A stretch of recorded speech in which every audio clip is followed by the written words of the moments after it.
And happy Friday and welcome back. Few glitches, but it's all good. Hugh and Lisa here. We're here to bring you the latest, greatest, and all real estate news, market, and trends updates. Hugh? Hey, I hope everybody's having a great Friday. I hope you have an even better weekend, and thanks for tuning in So Hugh was teasing me because he said, to I did all of that Q because I went to and go. What was to have that? popcorn. To The go whole have show popcorn. had to one hole Had to so stop. she can have popcorn. Yeah, but that's okay. She's worth it. I figured if we're gonna have these technical issues, I'm just gonna go get popcorn and I'm gonna sit and watch the show. It's entertainment at its finest. So Well, anyway, you got to remember, it's the old adage, as your teacher would say, did you bring enough for the whole class? that's the beautiful thing. That class is right on your phone. It's on your tablet, your PC. So wherever you are, it may not be popcorn. You might want Neapolitan ice cream. You may want some Klondike, some fruits, some cereal, some pizza, while you sit here and enjoy Hugh and Lisa talk about what's going on in the real estate market. So Hey, have at it. Have at it. Well, today's topic is compromise isn't always key. And it's Lisa. You're laughing at me. Today's topic, brought to you by the California Association of Realtors. Compromise isn't always key.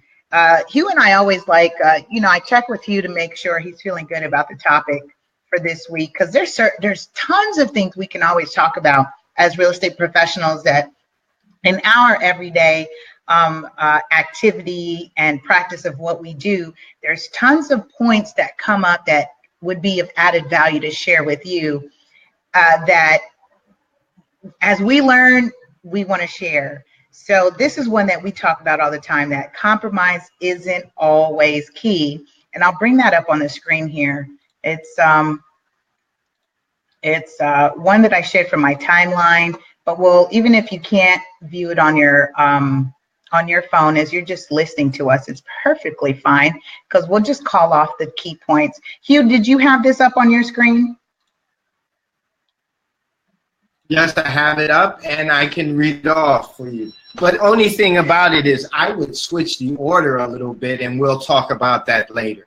Go ahead. But I'm rolling first rule of business is floor plan. Okay, first rule of business that they have that is on it is floor plan. And they mentioned that it's difficult and expensive to reconfigure a home. After that, they have neighborhood, which is, we understand, well, actually, no, they have school district, then they have neighborhood. I would switch that a little bit, because I would say neighborhood is first. Because once you get into a neighborhood, you're knee deep in it. You're there for between 5 to 10 years on average. If you're long-term, if you like the area, you'll be there long-term. Neighborhood is key. I would move that to the top, and it's the old adage, location, location, location is key.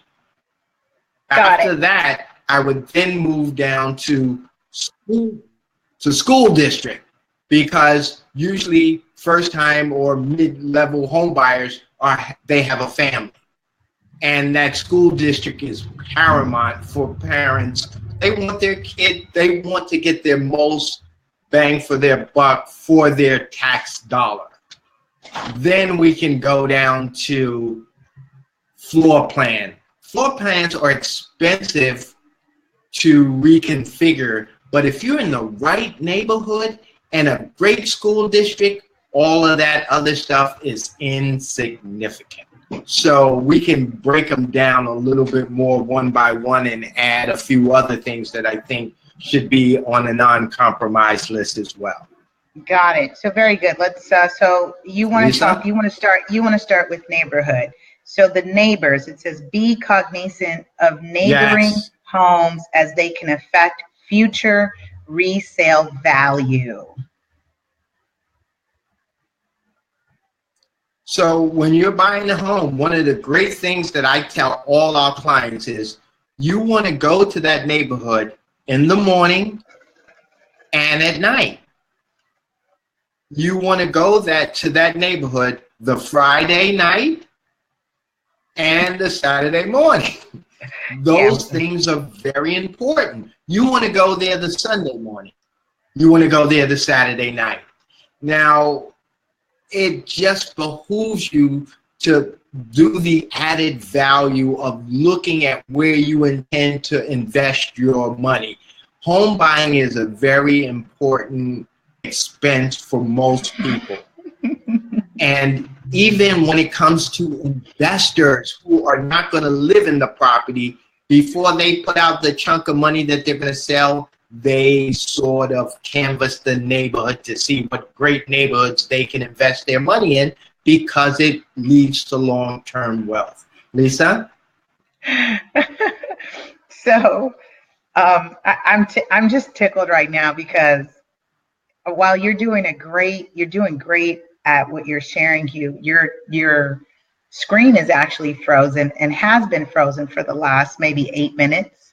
And you've got this big smile on your face. You're cheesing, and so this is what people are seeing as you're talking. You've got this big old cheese on your face, and it's kind of classic. So, but well, that's good. That's there's good nothing because I really want them to understand I love this. right. Exactly.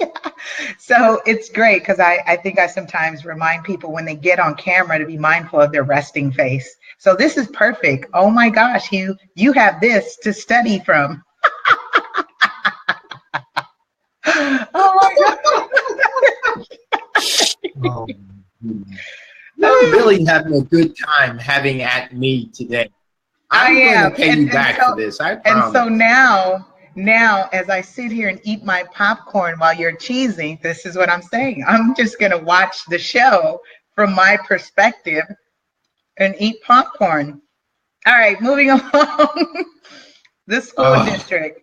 It says buyers should visit the school district's website to get a map of the exact boundaries to avoid any surprises later on.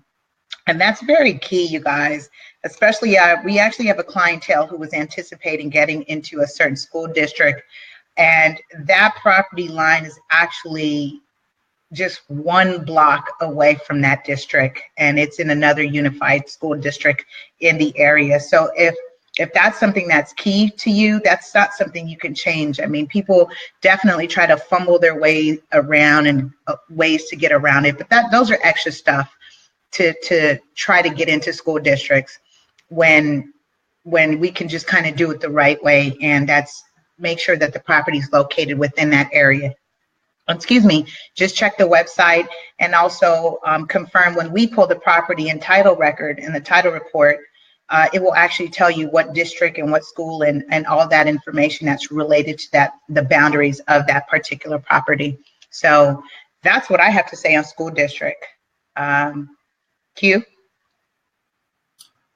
Saying, and just to follow up a little bit on what you just said, we have had clients and we've had sellers that stated that their property was in a certain zip code, a certain area.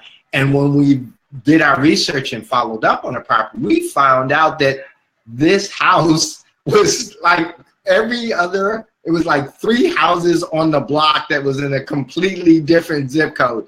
Now think about being on a block and you're in the middle of the block and the house to the left of you, the houses to the left and the houses to the right are in another zip code. That would, you wouldn't even think about that, but there are certain places here in LA that zip codes are like that. And so it may affect your school district as well. Right. Yep. All very important things, which is, again, if you just joined us for the first time, Hugh and Lisa here, We are licensed California real estate professional, and Hugh's frame is frozen right here. But this is a classic picture of Hugh. This is a great guy right here. Look at him cheesing, just big old smile. So, Thank you. and Thank you. Thank you very much. Thank you. Absolutely. We come on every Friday to share the latest and greatest and what's new and what's happening, both local, and sometimes we'll cover some of the national markets as well, and just keep you informed and up to date. And that's what we do. We do real estate education. We are an advocate for real estate education. And that way you can make informed, intelligent decisions when you are deciding to sell or buy or invest in your next real estate purchase. So I just wanted to say welcome and thank you for joining us. Be sure to subscribe, like, and share. We are streaming from the new Hugh and Lisa Facebook page, and join the conversation. Drop a comment, say hi, hello, and if you've worked with us, I do expect for you to say great things about us and drop those testimonials on our Facebook page. You guys will see more of those coming out soon as well. Hugh, let's move on to the last one, the floor plan. No, right, yes. Is that the floor plan you wanted to talk about? Actually, we have one more after it. Floor plan. Once again, as I said earlier, if you are in the right location and a great school district, the floor plan is sort of, yes, it matters, but it's not a deal breaker. Because if you're in the right place and you have enough property, you have enough square footage on your lot, floor plans are always flexible because 80% of the time, over a long period of time, the property value would go up, so you can make the necessary adjustments to sort of even that out. But if you're squeezing dollars to get in, yes, floor plans will make a big difference. So you have to put that in perspective. But floor plans, for all intents and purposes, should not be a deal breaker unless it's a two-story property and you have a family member who can't access both floors. Then that's a deal breaker. But most of the time, you're in a position to sort of know that ahead. But another thing that I would like to add is when you're compromising, a lot of who are looking for a deal will say, I want a fixer. And they're willing to compromise for a fixer, but I would say 95% of these people never had to fix a house up before. End up getting knee deep in it and then understand, ooh, this is a pill I don't want to swallow. Right. I think and they should really talk to your professional about that, because this is very, very important, because they have these wonderful shows on TV where they fix up the house, but they don't show you all the behind the scene things that they have to go through, because it's a 30-minute show. So it looks like, oh, I can do this. I can knock down a wall. I can take down a cabinet. And then when you try to do it and the wall falls down, you're like, uh-oh. And then you find out that, uh-oh, that's close to a load-bearing wall. So these are things things you have to think through. Look at long-term gain for the energy that you're going to have to do when you're thinking about a fixer. Lisa? Right. I can go on and on and on about folks who are like, I'm okay with a fixer. I can fix it up, and you don't have a crew, you don't have a team, you haven't even actually unscrewed the plumb. You haven't unscrewed the pipes from under the sink to unclog all the hair from the water. You haven't done, you actually haven't unclog the drains when you've had those issues, but you definitely want to take on a huge remodel project and fix it. And let me say this, from a financing perspective, it's not going to work with some of your loans unless you do a rehab loan, which is a lot of these properties, they're using the 203K rehab loans, where you can have the funds, have a contractor that's certified, and the remodels happening throughout that process. And Hugh, we're not going to go into that. We could do that on another show, because I definitely can definitely go in on all those wonderful people that call us and say, yeah, I'm okay with a fixer. No, no, no, don't do it. Don't do it. So that's some tips that were brought up today as we share some things that buyers should really consider not to compromise on. But Hugh definitely shared a perspective in terms of floor plan being something you can be a little bit flexible in.